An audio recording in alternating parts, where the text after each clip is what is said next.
자, 오늘 얘기해볼 기업은 바로 로켓랩입니다. 월스트리트가 왜 하필 2026년을 콕 집어서 이 회사가 폭발적으로 성장할 거라고 보는지 그 핵심적인 이유들을 오늘 하나하나 제대로 파헤쳐 보겠습니다. 이 이야기 아마 들어보셨을 거예요. 우리가 만약 재사용 로켓을 만들게 된다면 제가 제 모자를 먹어버리겠습니다. 이렇게 말하고 진짜로 자기 모자를 먹어버린 사람이 있죠. 바로 로켓랩의 CEO 피터 백입니다. 이 사건은 이제 전설이 됐죠. 로켓랩이 얼마나 극적으로 기술 방향을 틀었는지를 상징하는 아주 유명한 일화가 됐습니다. 아니 그럼 도대체 왜 말을 바꿔야 했을까요? 심지어 모자까지 먹어가면서요. 그리고 더 궁금한 건 이거죠. 도대체 무슨 일이 있었길래 최근 한 달 만에 주가가 70% 넘게 폭등했을까요? 네, 오늘의 이야기는 바로 이 질문에서부터 시작합니다. 그래서 오늘 우리가 살펴볼 내용은 이렇습니다. 먼저 로켓랩의 결정적인 순간은 언제인지, 그리고 이 회사의 진짜 비즈니스 모델은 뭔지, 또 2026 성장을 이끌 동력은 과연 무엇인지도 볼 거고요. 마지막으로 미래가치 평가는 어떻게 하고 투자자 입장에선 어떤 전략을 짜볼 수 있을지 이 순서대로 한번 쭉 훑어보겠습니다. 자, 첫 번째 파트입니다. 로켓랩의 결정적인 순간. 월스트리트가 도대체 왜 2026년을 그렇게 중요하게 보는지 그 배경부터 한번 알아보죠. 두 번째는 로켓랩의 진짜 비즈니스 모델입니다. 다들 그냥 로켓 쏘는 회사로만 아시는데 그게 전부가 아니거든요. 사실 더 중요한 이야기가 숨어 있습니다. 자, 이 차트를 한번 보세요. 딱 보면 바로 감이 오시죠? 로켓 발사 서비스가 아니라 위성 부품이나 소프트웨어를 파는 이 우주 시스템 사업에서 매출의 70%가 나옵니다. 그러니까 사람들이 흔히 아는 로켓 쏘는 일보다 사실은 이 부분이 로켓랩의 진짜 돈줄이자 핵심 경쟁력이라는 거죠. 이걸 비유로 들면 이해가 훨씬 쉬운데요. 발사 서비스는 말 그대로 우주로 가는 택시 같은 거예요. 화려하고 사람들 눈에 잘 띄지만 사실 돈은 그렇게 많이 벌진 못해요. 반면에 우주 시스템 사업은 우주 골드러시 시대에 삽이랑 청바지를 파는 사업인 거죠. 마진율이 무려 37%에 달하는 이 회사의 핵심 수익원입니다. 자, 그럼 이 비즈니스 모델을 머리에 딱 넣어두시고 세 번째 파트로 넘어가 볼게요. 과연 2026년에 로켓랩의 성장에 불을 붙일 세 가지 핵심 동력은 뭘까요? 바로 이 세 가지입니다. 첫째, 미 정부의 핵심 계약 업체로 떠오른다는 것. 둘째, 뉴트론이라는 차세대 로켓의 등장. 그리고 마지막으로 스페이스X가 상장하면서 생길 후광 효과까지. 이게 바로 로켓랩의 미래를 밝게 보는 핵심 이유들이죠. 미 정부의 핵심 계약업체가 됐다는 게 얼마나 대단한 거냐면요. 이 숫자를 보시면 됩니다. 18억 달러, 우리 돈으로 2조 원이 넘는 수주 잔고를 쌓아놨다는 뜻이거든요. 이게 뭐냐면 잘 나가는 맛집이 앞으로 몇 년치 예약에 꽉 차버린 거랑 똑같은 상황이에요.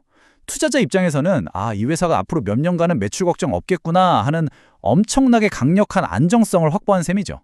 뉴트론 로켓은 쉽게 말해 스페이스X의 펠컨 9과 직접 경쟁하려고 만든 더 크고 재사용까지 가능한 로켓이고요. 또 하나 정말 중요한 변수가 바로 스페이스X의 상장입니다. 이게 2026년 말쯤으로 예상되는데 만약 상장에 성공하면 우주산업 전체에 엄청난 돈이 몰릴 거란 말이죠. 그럼 당연히 로켓랩 같은 경쟁사들도 그 혜택을 볼 거라는 기대감이 아주 큽니다. 네 번째 파트입니다. 미래 가치 평가. 자, 그럼 여기서 궁금한 게 생기죠? 아직 돈도 못 버는 이런 성장 기업의 가치를 월가 분석가들은 도대체 어떻게 계산하는 걸까요? 여기서 알아야 할 핵심 개념이 바로 선행 주가 매출 비율, 영어로는 Forward PS Ratio라는 겁니다. 지금 당장 버는 이익이 아니라 앞으로 벌어들일 미래 예상 매출을 보고 주가가 싼지 비싼지를 따지는 방법이에요. 아직은 적자인 성장주들의 가치를 평가할 때 아주 유용하게 쓰이죠. 그래서 분석가들은 2026년에 대해 이렇게 세 가지 시나리오를 그리고 있어요. 최악의 경우 뉴트론 로켓 개발이 막 늦어지고 그러면 주가가 31달러 선에 머물 수도 있다. 하지만 지금 계획대로만 잘 흘러가는 보통의 경우에도 70에서 80달러는 갈 거다. 만약에 뉴트론 발사까지 성공하고 시장 분위기까지 받쳐주는 최상의 시나리오가 펼쳐진다면 114달러까지도 가능하다는 거죠. 그러니까 핵심은 보통만 해도 지금보다 훨씬 오를 가능성이 높다고 보는 겁니다. 자, 드디어 마지막 파트입니다. 그럼 이 모든 정보를 가지고 투자자 입장에서는 어떤 전략을 세워볼 수 있을까요? 위험 선호도에 따라 세 가지 접근법을 생각해 볼 수 있습니다. 첫 번째는 좀 신중하게 접근하는 방식인데요. 기술적인 조정을 기다렸다가 65달러에서 70달러 구간으로 내려오면 들어가는 겁니다. 두 번째는 오르는 말에 올라타는 거죠. 상승세가 붙어서 중요한 저항선인 80달러를 확실하게 뚫고 올라갈 때 매수하는 모멘텀 전략입니다. 마지막으로 가장 방어적인 방법인데요. 시장 전체가 흔들릴 때를 오히려 기회로 삼아서 53달러에서 60달러 사이에 강력한 지지선 근처에서 매수하는 겁니다. 그런데 여기서 정말 흥미로운 데이터가 하나 있습니다. 바로 이 주식을 누가 들고 있냐는 건데요. 보시면 무려 72% 이상을 대형 기관 투자자들이 가지고 있습니다. 이름만 들어도 아는 그야말로 큰 손들이죠. 블랙록, 모건 스탠리, 뱅가드 같은 세계적인 투자사들이 다들 지분을 늘리고 있어요. 특히 놀라운 건 테슬라 초기 투자자로 대박을 터뜨렸던 베일리 기포드인데요. 여긴 지분을 무려 176%나 늘렸습니다. 이게 뭘 의미하겠어요? 이런 똑똑한 돈들이 로켓랩을 더 이상 단순한 모 아니면 도식의 투기성 성장주로 보는 게 아니라는 거죠. 이제는 미래 우주 경제의 필수적인 인프라 기업으로 그 가치를 인정하기 시작했다는 아주 강력한 신호입니다. 자, 결국 모든 이야기는 이 질문 하나로 귀결됩니다.